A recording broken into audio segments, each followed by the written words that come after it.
इस particular video में जो कॉमन टॉपिक्स होगा प्रीलिम्स 2023 के लिए वो डिस्कस कर लेंगे। तो इस पर्टिकुलर वीडियो में एटलीस्ट मैं आपको 12-13 टॉपिक्स बता रहा हूँ, जिसमें कम से कम 15 सवाल तो आउट ऑफ 100 क्वेश्चंस इस एरियाज़ में तो होंगे ही होंगे। और जैसा कि आपको प्रीलिम्स से पता होगा, जो 100 सवाल आते हैं तो आप विथ श्योरिटी बोल दें कि हाँ, इसका आंसर मैं बोल रहा हूँ ये है और यही होगा। वैसे सवाल केवल 40 तक ही होते हैं, बचे 60 पे आप श्योरिटी के साथ नहीं बोल सकेंगे कि हाँ यही उसका आंसर होगा। लेकिन हाँ, वो आप 60 अगर मार्क करेंगे तो उसमें आपका लगभग 30 सही हो जाएगा, 30 गलत हो जाएगा।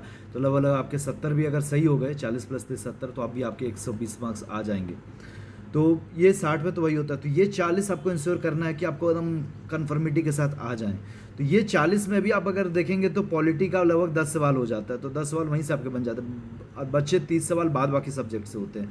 तो वो 30 सवाल आप अच्छे से इंश्योर कर पाओ तो ठीक है, आपको सब हिस्ट्री, ज्योग्राफी, पॉलिटी, इकोनॉमिक तो देखना ही है। लेकिन जो इंपॉर्टेंट टॉपिक्स जहाँ पे हर साल एक ना एक सवाल आता ही है, जिसमें इन टॉपिक्स में आपको बताऊँगा केवल 15 सवाल तो आपके आएंगे ही आएंगे। जैसे एग्जाम्पल के तौर पर देख लीजिए, जैनिज्म, बुद्धिज्म आपका एंसेंट मिडाइवल से, भक्ति मूवमेंट जो आपका मिडाइवल से, साथ में आप सूफी मूवमेंट में देख लीजिएगा। मॉडर्न इंडिया तो आप करेंगे, लेकिन यूरोपियन कन्क्वेस्ट से आप देखेंगे एक सवाल आता ही है कि कौन सा यूरोपियन पावर्स ने, पोर्तुगीज़ ने या फ्रेंच ने या डच ने या इंग्लिश ने फैक्ट्रीज कहाँ स्टैब्लिश की, किस साल स्टैब्लिश की। तो इस पर एक सवाल आता ही है। रिफॉर्म मूवमेंट पे, सोशियो रिलीजियस रिफॉर्म मूवमेंट था तो जो 19th सेंचुरी का, तो उस पर एक सवाल आता ही है। तो इस पर एक सवाल, इस पर एक सवाल, इस पर एक सवाल, इस पर एक सवाल, तो फिक्स है 4 सवाल यहाँ से लगभग आते ही हैं। 3 तो आ ही जाएंगे।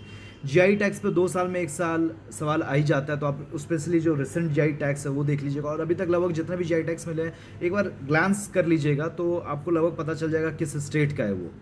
उसका रिवर सिस्टम पे एक सवाल आना ही है। कभी कभी माउंटेन पे या माउंटेन पासेस पे, ग्लेशियर्स पे भी एक सवाल आ जाता है। वर्ल्ड मैपिंग में specially central Asia, middle east पे एक सवाल तो आता है, या इंपॉर्टेंट एरियाज जो वर्ल्ड मैपिंग का। तो वर्ल्ड मैपिंग से रिलेटेड एक मैं वीडियो भी बनाऊंगा जल्दी। और इस साल जैसे 2021 में अफगानिस्तान काफ़ी न्यूज़ में था, 2022 में यूक्रेन काफ़ी न्यूज़ में था। तो वो सब एरियाज़, वो कंट्री किसको टच करता है, किस सी को टच करता है, कौन सा स्ट्रेट है आसपास, तो वो आपको क्लियर होने चाहिए। सेंट्रल एशियन कंट्रीज़ में कौन अफगानिस्तान को टच करता है, जैसे कजाकिस्तान, किर्गिस्तान नहीं करता है, बाद बाकी तीनों करते हैं, तो ये आपको पता होना चाहिए। Constitutional articles of polity, Laxmikanth तो रिवाइज करेंगे, लेकिन कॉन्स्टिट्यूशनल आर्टिकल्स में क्या है कि आप पीएम बख्शी से या गूगल पे आप आर्टिकल 1 टू आर्टिकल 395 की क्या लैंग्वेज है वो देख लीजिएगा, तो उससे बेस्ट वे होता है आपका लक्ष्मीकांत रिवाइज हो जाएगा। और यूपीएससी जनरली कॉन्स्टिट्यूशनल एस्पेक्ट पे फोकस करती है, नॉन कॉन्स्टिट्यूशनल एस्पेक्ट जो पॉलिटी का उस पर ज़्यादा फोकस रहता नहीं है। और साथ में आपको मेंस के लिए भी याद हो जाएगा ये किस फीचर का आर्टिकल कौन सा है, कैग का कौन सा आर्टिकल है, तो इलेक्शन कमिश्नर का कौन सा आर्टिकल है, फट से आपको याद हो जाएगा, अलग से आपको मेहनत नहीं करनी होगी। और इकोनॉमिक्स में बजट डेफिसिट कम करना है तो क्या स्टेप ले सकते हैं, तो इन्फ्लेशन कम करना है तो क्या कर सकते हैं, करेंसी कब वीक होती है, कब स्ट्रांग होती है, कभी कभी जीडीपी के भी कंसेप्ट कुछ पूछ लिए, या फिर बैंकिंग एस्पेक्ट में रेट्स कम करेंगे, ज़्यादा करेंगे तो क्या होगा। ये सबसे रिलेटेड 2 या 3 सवाल होते हैं, तो वो एरियाज़ आपका स्ट्रांग होना चाहिए। साथ में प्रोटेक्टेड एरियाज़ और स्पेसीज़, प्रोटेक्टेड एरियाज़ में national parks, wild life sanctuaries कौन स्टेट में, बस वो देख लीजिएगा। उसके अलावा tiger reserves, biosphere reserves, Ramsar sites, national park से आपके कंठस्थ होने चाहिए कि वहाँ पे कौन सी नदी जाती है, कौन सा पहाड़ है, कौन सा स्पीसीज़ मिलता है किस स्टेट में। और इंपॉर्टेंट स्पीसीज़ तो जो न्यूज़ में है या जो यूपीएससी अभी तक पूछ चुकी है तो आपको पता होना चाहिए। थोड़ा बर्ड्स पे फोकस कर लीजिएगा कि बर्ड्स की जो इंपॉर्टेंट स्पीसीज़ है इंडिया में जो मिलती है तो वो कौन कौन सी है। फिर नेशनल लॉज और बॉडीज़ इन्वायरमेंट के लिए इंपॉर्टेंट है, जो 10 लॉज है, टोटल 10 लॉज है।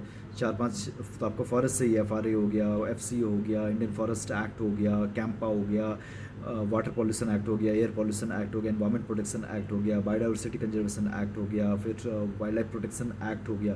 तो ये सब पता होना चाहिए। और रिसेंट अमेंडमेंट्स वगैरह जो है, नेशनल बॉडीज़ जो है इन्वायरमेंट से रिलेटेड, तो वो किस एक्ट के तहत बनी, बस आपको ये पता होना चाहिए। इंटरनेशनल कन्वेंशन जो इंपॉर्टेंट है वो इंपॉर्टेंट है, वो तो आपको करना ही है। बाद बाकी मैं आप स्मार्ट गेस वर्क से आप सॉल्व कर सकते हो। जो जो इंपॉर्टेंट 10-12 कन्वेंशन है वो आपको डिटेल में अच्छे से पता होना चाहिए। क्योटो प्रोटोकॉल हो गया, क्या क्या, कार्टेगना हो गया, नगोया हो गया, बेसल हो गया आपका, फिर रॉटरडैम हो गया, स्टॉकहोम हो गया, मीनामाटा हो गया, आपका सीएमएस हो गया, साइट्स हो गया, तो ये सब आपको पता होना चाहिए।